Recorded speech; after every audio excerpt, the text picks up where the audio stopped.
Hi hello மக்களே! நான் தான் உங்க சரண்யா சரண். சிக்கன் பிரியாணி பார்க்கலாமா? எப்படி செய்றது? எங்க நாத்தனார் வீட்டு ஃபன் இது. ஒரு இது ஒரு டபரா வச்சுட்டு அதில தேவையான அளவு எண்ணெய் ஊத்திக்கிட்டாங்க. எண்ணெய் ஊத்திட்டு, எண்ணெய் சூடாகட்டும்னு வெயிட் பண்ணிட்டு இருந்தோம். எண்ணெய் நல்லா சூடாகட்டும். அடுப்பு தீ நல்லா எரியணும். ரொம்ப தீ வைக்கக்கூடாது. அப்புறம் கருகிடும் மசாலா போடும்போது. நம்ம அந்த பட்டை, லவங்கம், அன்னாச்சி பூ, கசகசா இதெல்லாம் எடுத்து வச்சுக்கோங்க. எவ்வளோ தேவையோ அவ்வளோ தேவையான அளவு எடுத்து வச்சுக்கோங்க. சில பேருக்கு அது மசாலா நெறைய போட்டா பிடிக்காது. ஸோ அதுக்கேத்த மாரி எடுத்து வச்சுக்கோங்க. எல்லாமே பெர்ஃபெக்ட்டா எல்லாத்தையுமே எடுத்து வச்சுக்கோங்க. எடுத்து வச்சுக்கிட்டா தான் நம்ப செய்யும்போது கரெக்ட்டா செய்ய முடியுமே. எண்ணெய் இன்னும் காஞ்சிட்டு தான் இருக்கு. எண்ணெய் நல்லா காயட்டும். எண்ணெய் காஞ்ச உடனேயும் தொட்டு தொட்டு பார்க்குறாங்க பாருங்க. எல்லாம் ரெடி பண்ணி வச்சுட்டோம். அதோட அவ்வளதான். அந்த பட்டை, லவங்கம்லாம் போட்டு அதோட ஆனியனும் போட்டாச்சு. பட்டை, லவங்கம்லாம் காந்து விட்டுறக்கூடாது. அது கொஞ்சம் லைட்டா செவந்தா போதும். அதோட ஆனியன் போட்டுறணும். ஆனியன் போட்டு கொஞ்சம் வதக்கிக்கிட்டே இருக்கணும்.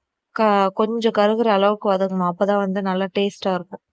இது பாருங்க நம்ம அடுப்புல செய்யறதுனால ஒரு பக்கம் தீ நல்லா உரைக்கிறதுனால, அந்த தீ அந்த பக்கம் ஒரு மாரி ஆயிடுது பாருங்க. அந்த பக்கமா நம்ம போட்டுட்டே இருந்தோம்னா, அந்த பக்கம் ரொம்ப காந்து போயிடும்.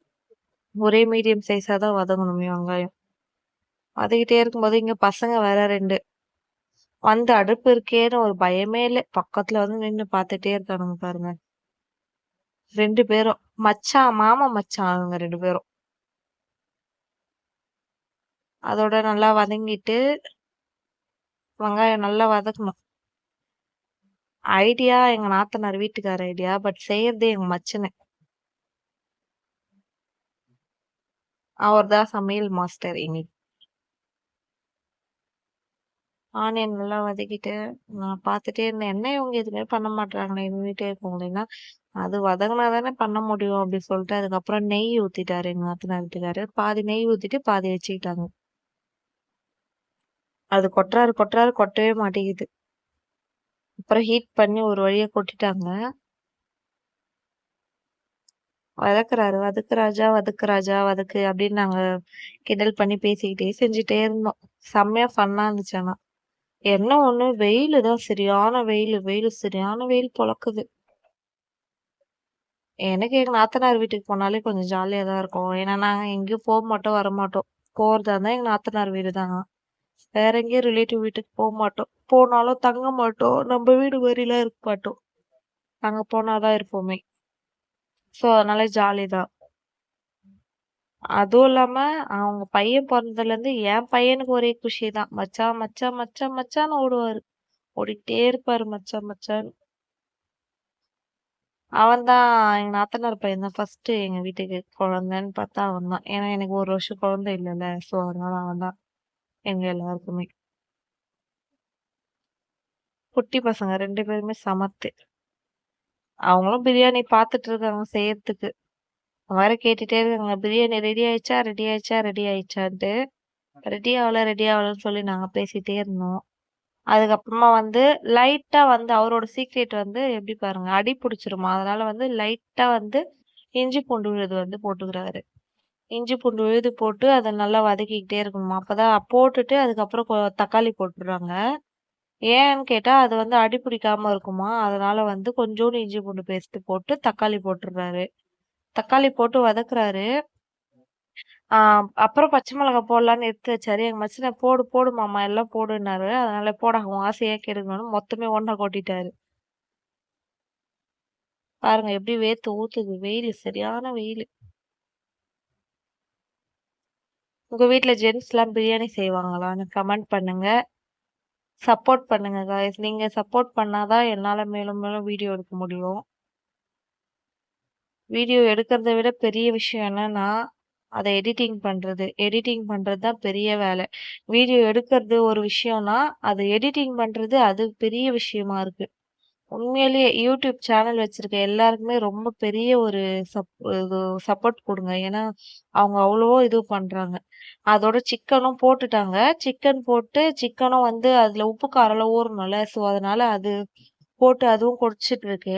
அப்படியே அந்த சிக்கன் போடும்போதே தூ தயிரும் எடுத்து ஊத்திடணும். தயிர் தேவையான அளவு ஊத்திடணும். அவரு வந்து 1 கிளாஸ் ஊத்துனாரு. எவ்ளோ அளவுலாம் வந்து வீட்ல செய்யறதுனால மெயினா வந்து இதுல வந்து அந்த ஒயிட் கலர்ல இருக்குமே, அந்த பேரு மறந்துட்டேனே. அது அது வந்து சேர்க்கல இதுல. அஜினாமோட்டோ அதெல்லாம் வந்து சேர்த்தா தான் வந்து கடையோட டேஸ்ட் வரும்னு சொல்றாங்க. பட் ஆனா அவர் செய்யறது பிரியாணி வந்து டேஸ்ட் அப்படிதான் இருக்கும் அல்டிமேட்டா. ஆனா வந்து அந்த அஜினாமோட்டோலாம் சேர்க்க மாட்டோம். அதுதான் வீட்லயும் கடைக்கும் இருக்க வித்தியாசமே. அதெல்லாம் சேர்க்காத இருந்தா தான் உடம்புக்கு நல்லதே. அதெல்லாம் சேர்த்தோம்னா வந்து உடம்புக்கு ரொம்ப கேடு, வயிறு வலிக்கும், வயித்துக்கு ஒத்துக்காது. ஸோ இது மாரி நெறைய பிரச்சனைலாம் வரும். அதனால நீங்க முடிஞ்ச அளவுக்கு வீட்ல செய்யும்போது அதெல்லாம் ஸ்கிப் பண்ணிடுங்க. அப்படியே உங்களுக்குலாம் ஓகே ஆயிடும் அப்படின்னு சொன்னா சேர்த்துக்கோங்க. பட் அது வந்து ஒரு அடிஷனல் தான். அது சேர்க்காமயும் இருக்கலாம். நம்ம வீட்டு டேஸ்ட் பிரியாணியே சாப்பிட்டாலே போதும். அதுவே நல்லா தான் இருக்கும். உடம்புக்கும் ஹெல்த்தி, பிரியாணிக்கு பிரியாணியும் சாப்பிடுவோம். உடம்புக்கும் எதுவும் ஆவாது.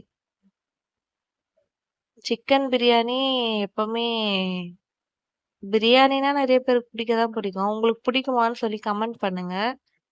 எத்தன பேருக்கு பிடிக்கும்னு பார்க்கலாம். பிரியாணி. சிக்கன் பிரியாணி பிடிக்குமா? Mutton biryani. Chick chicken biryani பிடிக்கும்னா ப்ளூ கலர் ஹார்ட் அனுப்புங்க. மட்டன் பிரியாணி பிடிக்கும்னா ரெட் கலர் ஹார்ட் அனுப்புங்க. நான் பேசுறது உங்களுக்கு புடிச்சிருந்தா லைக் பண்ணுங்க, கமெண்ட் பண்ணுங்க, ஷேர் பண்ணுங்க காய்ஸ்.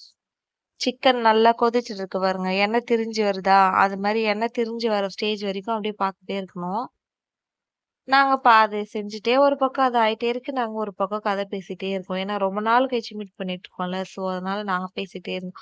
அங்க யாரும் இல்ல லேடீஸ் எல்லாம் உள்ள எங்க நாத்தனாரு, எங்க மாமியாரு, அவங்க மாமியாரு எல்லாரும் வந்து உள்ள வந்து மீன் குழம்பு, கறி தொக்கு, அப்புறம் மீன் வறுவல், அப்புறம் நாட்டுக்கோழி அறுத்தாங்க சாமிக்கு. அது தொக்கு செஞ்சாங்க. அதெல்லாம் அவங்க செஞ்சுட்டு இருக்காங்க. அநேகமா நான் போனேன்னா நான் கூட ஹெல்ப் பண்ணி செய்வேன். பட் நான் இந்த வீடியோ எடுக்கிறதுக்கோசம் அவங்களுக்கு எந்த ஹெல்ப்புமே பண்ணல. எங்க நாத்தனார் தான் அன்னைக்கு எல்லாமே செஞ்சாங்க. பாவம் ரொம்ப அவங்க ஒரு ஆள் தான் செஞ்சாங்களே.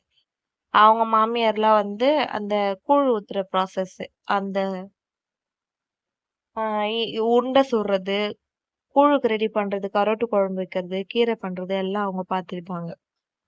பாருங்க கறி நல்லா எண்ணெய் திரிஞ்சு வந்துச்சு. வந்த உடனே நம்ப இப்ப ஒரு இப்ப அவர் தண்ணி ஊத்துறாரு பாத்தீங்களா? அதுல 1 எடுத்தோம்னா, அதுல வந்து 1 1/2 கணக்குல வைக்கணும். அவரு 6 டப்பா எடுத்தாரா, அவருக்கு அதுக்கேத்த மாரி தண்ணி எடுத்து ஊத்திக்கிறாரு. தண்ணி ஊத்திட்டு, இப்ப வந்து இந்த ஸ்டேஜ்ல வந்து கொஞ்சம் கொதிக்கட்டுன்ட்டு தான் வந்து நம்ம வந்து உப்பு காரம்லாம் செக் பண்ணணும். அப்பதான் வந்து கொஞ்சம் கரெக்ட்டா தெரியுமே. அதுக்கப்புறம் இவரோட டெக்னிக் என்னன்னா, அரிசிலாம் போட்டுட்டு லாஸ்ட்டா மூடும்போது கொஞ்சம் செக் பண்ணுவாரு உப்பு, காரம்லாம். அப்பதான் கொஞ்சம் சாப்பாடு கொஞ்சம் வெந்திருக்கும்ல அதுல. பாஸ்மதி ரைஸ் தான் போட்டோம் நாங்க. 2 கிலோ அரிசி. 2 கிலோ 2 1/2 கிலோ போட்டாருன்னு நெனைக்கிறேன். 2 கிலோ அரிசி தான். அவ்வளதான் கொத்தமல்லி தழை தூவிட்டு, உப்பு காரம் செக் பண்ணிட்டு தான் கொத்தமல்லி தழை தூவிட்டு மூடியாச்சு. மூடி போட்டு அதெல்லாம் கொஞ்ச நேரம் கொதிக்கிட்டோன்ட்டு எடுத்துட்டோம். அப்புறம் கொதிச்சிச்சு. நல்லா கொதிக்குது பாருங்க. அப்புறமா வந்து திருப்பி இருக்கிற கொஞ்சம் லாஸ்ட்டா கொஞ்சம் கொத்தமல்லி தழை தூவிட்டு திருப்பி மூடியாச்சு. மூடிட்டு அப்புறம் டம் போடுறதுக்கு ஒரு வெயிட்டான கல்லு எடுத்து மேல வச்சுட்டோம். அந்த வெயிட் போதும். அதுக்கு மேல வெயிட்டும் வேணாம். அதுக்கு கீழ கம்மி வெயிட்டும் வேணாம். அந்த வெயிட் போதும். வச்சுட்டு அவ்வளதான் நெருப்பு அள்ளி போட்டாச்சு மேல. நெருப்பள்ளி உள்ள இருக்க நெருப்பெல்லாம் கட்டையெல்லாம் அணைச்சு எடுத்து வச்சிருங்க தனியா. உள்ள இருக்க நெருப்பெல்லாம் அள்ளி மேல போட்டுருங்க. அடியில நெருப்பு இருக்கணும்னு அவசியம் இல்ல. அந்த அடுப்போட சூடு இருந்தாலே போதும். அவ்வளோதான் டம் போட்டாச்சு. டம் போட்டுட்டே இருக்கும்போது பேசிக்கிட்டே சரியான ஃபன்னு தான் எங்களுக்கு அன்னைக்கு. ஜாலி தான். அதோட பிரியாணி ரெடி ஆயிடுச்சு. லாஸ்ட்டா கொத்தமல்லி தழையும் தூவணும். தூவிட்டு அவ்வளோதான். சூப்பரா சுட சுட பிரியாணி ரெடி. வாங்க சாப்பிடலாம். நாங்க சாப்பிட்டே முடிச்சிட்டோம். பாய்.